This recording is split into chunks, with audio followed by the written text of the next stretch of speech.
What's up, guys? Welcome back to Floyd Speed Shop. Today we talk about a budget boost option and we find out if it's even budget friendly. Hit subscribe.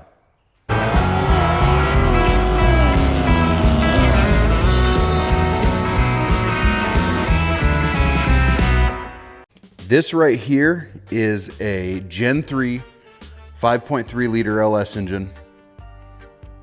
I think it actually is a 4.8. Gen 3 4.8.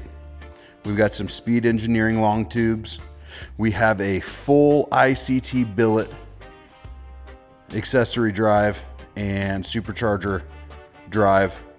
We have their conversion plates, and we have a low mile, supposedly low mile, Hellcat blower on top of this old girl. So far, fit and finish, all of ICT billet stuff usually fits really well and looks really good. You can spend money there and expect good results. This engine here right now is all stock. I'm probably going to keep it stock. We'll just throw some valve springs in it and see what it does boost wise, what it likes. Not trying to break any world records, just trying to make some Hellcat noises. But what I want to talk about today, how much does it cost? Is it worth it? Should you do it? In a land where Chinese turbos and junkyard 5.3s thrive on the streets, is there enough room and is there enough budget for a cost-effective twin screw blower option for budget LSers? Well, guys, today we talk about it. Let's go over first impressions. So the ICT billet kit itself is a great kit. The adapter plates fit great. I had a little bit of an issue with the O-rings. They pack them, all 16 plus of them, in the same package. So there's two different size ones. You have thinner ones and thicker ones. They're very hard to tell what's what. So it took a little bit just kind of going through it. It's not rocket science, you'll figure it out. Outside of that, all of the brackets installed great. I get ICT billet stuff for almost everything. All the brackets went on great.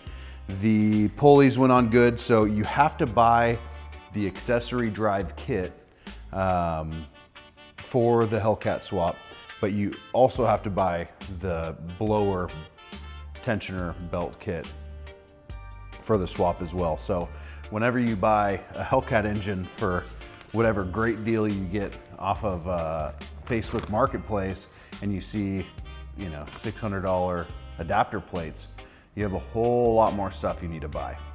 I recommend sticking with the same brand to ensure you have the same offset on your belt for their belt drive versus the placement where the supercharger is. That's why when I found this supercharger, I think I may have spent $1,400. No, it was less. It was like $1,100 for the blower.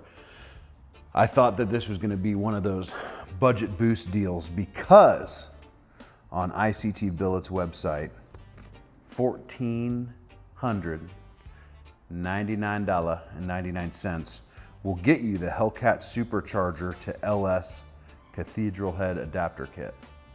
It will. That's all it costs. So buy a $1,000 blower, all you need to do is spend $14,999.99, and then you're supercharged. Well, for a lot of people that live their lives off of wishful thinking day to day, that's what you want to believe, and that's what you do think when you make these decisions. But then as the project starts rolling, you realize you need to get a crank pin to pin your harmonic balancer, you need to get a LSA 8 rib tensioner bracket set up over there. Then you find out you also need to get a Corvette accessory bracket. Initially, I went with no power steering, but we had to add power steering for other reasons. So it snowballs pretty quick. The kit that I bought did not include the Corvette power steering tank. It did not include the pump. It did not include the pulley. I have all that. It did not include, you do also have to buy a CTSV harmonic balancer. It did not include that either. So, and I do have that as well. So don't expect to buy a cheap blower and then just buy the adapter plates and make the rest work. Expect to get nickel and dimed to the finish line, which is fine. It's kind of the way things go sometimes. All it does is it prolongs a project. So I bought the bulk of the swap plates and brackets and whatnot from ICT, and then had to slowly, continue to buy other parts. What I tried, and what you guys will find out that follow my channel, my subscribers, you guys will see, we're gonna see how good A+ premium, is that what it's called? Or A premium, Chinese remanufacturer deal company. I bought their CTSV harmonic balancer. It was much cheaper, and I bought their Corvette power steering pump and all their attachments to that, and Corvette water pump. So we're gonna see how that stuff performs. The pricing is out of this world for some of that factory CTSV and LSA stuff. So we went ahead and we're gonna try our hand at some Amazon stuff. Hey, and I wanna show you guys too, this is a GM pulley right here. Let me see if I can pull it off. I kept the sticker on. Oy. Anyways, it's made in China, but it has GM stamp on it, and it came from ICT Billet. So I was really taken back by that. But I mean, half the crap I put on these engines are made in China. So I want to talk about something that's kind of interesting and get your guys' feedback on it. So for about at least 10 years, for probably 10 years, I've been pretty involved with the LS stuff, and junkyard LS engine and China turbos is kind of what made it all interesting. So as LS engines have grown, things like this Hellcat blower swap and what is it, the STS or the Cadillac blower, and there's a Ford blower swap plates too, have kind of come to light because it's other hot rodders attempt, or other companies attempt at combating the China turbos. When it comes to sheer cost versus horsepower, after taking a stab at this, when it comes to sheer cost versus horsepower, I'll tell you guys, a China turbo is the way to go. There's no way around it. What you can get power-wise versus dollars spent, you're always gonna spend less. I wouldn't say always. You'll probably always spend less. You might always, for sure, maybe spend less going with a China turbo. The benefits to doing something like this, or trying to find a supercharger, is it makes for more a more fun street car. So having that power right away. I think that my turbo days for now are behind me until maybe the next project.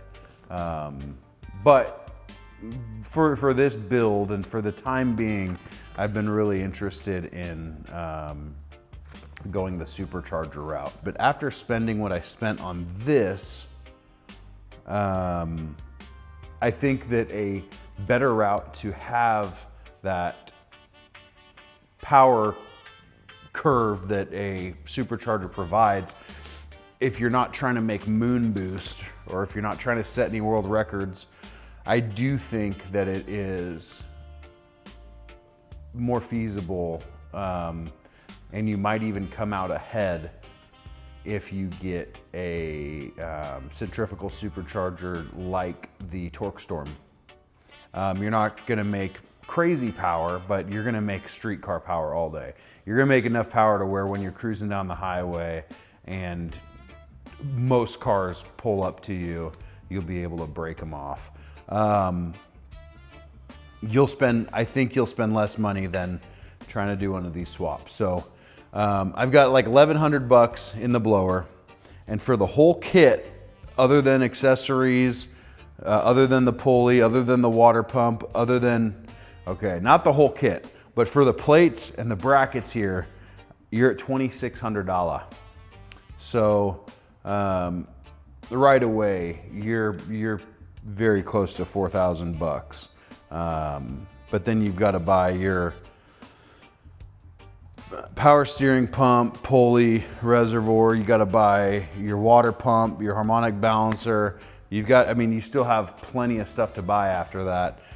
Whereas a Torque Storm kit, and that's for a used supercharger. This is a used supercharger with low miles, but really we don't know how many miles are on it. And I still need to get a fuel rail. There's still plenty of stuff I need to do. Another downside that might be an upside is I'm gonna have to cut a freaking hole in the hood of whatever I put this in, because it's like an apartment complex up here. There's so much height on this thing, and I figured that underneath, above the valley cover, I thought there was gonna be gobs of room for stuff, but there's not as much as you would think. I don't know why there's so much height, but there's tons of elevation right here. This is a skyscraper of boost. This is where you would take a female friend that you're trying to impress to look at scenic views. I don't know if that makes sense. But this is some serious height. Matter of fact, let me grab a tape measure real quick and we're gonna see how much height we got. This is live data, ladies and gentlemen.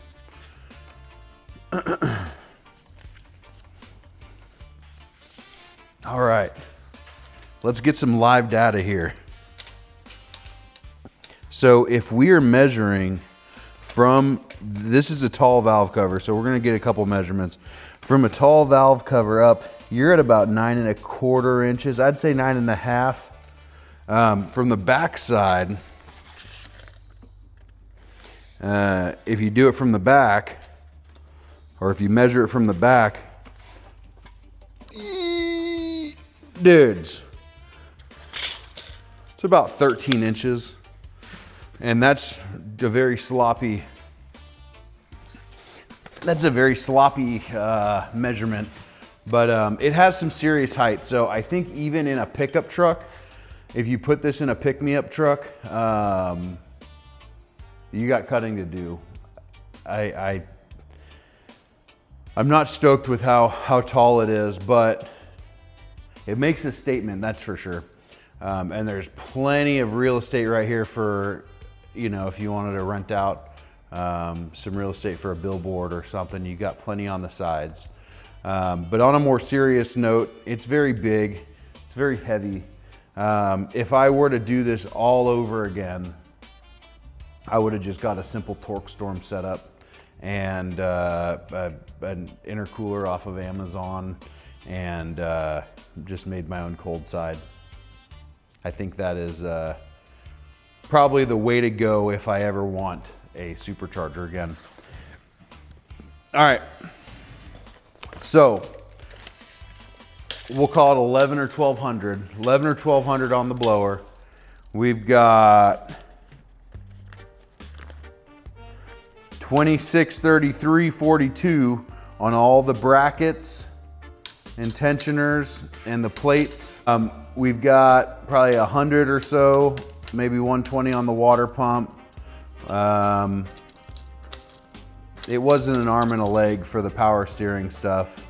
And then maybe 150 bucks for the pulley. I don't know what that adds up to. I might take the time and do the math and put it on the screen. But anyways, you're looking at mid 4,000s for a full supercharger setup. Now that's not crazy money, but think about it, you know, if you just save that for a few months, you could just buy an entire supercharger setup or an entire ProCharger setup, or spend less and get a torque storm setup. I think that this will be super cool, and I think it'll make really crazy noises. And I think that it is gonna make boomers' heads blow up when they see it in a classic vehicle. And I'm here for it. I think it's a cool supercharger. If I were to do it all over again, for the project for the vehicle that this is going into, I think it was a good choice. And I don't regret it by any means. But I think that if you're out there trying to figure out, you know, what you want to do with your LS engine, and that you want to make more power, I think that on a street car, on something that, you know, is going to be less than 800 wheel horsepower or less than 700 wheel, torque storm supercharger would probably be your best option for quality and making power. If you want to just make as much power as you can on as little bit of a budget, go ahead and go the Chinese turbo route. But anyways, guys, I'm gonna wrap it up here. Thank you so much for watching. Hit subscribe if you haven't already. Keep it real, stick around, and take care. We'll see you there.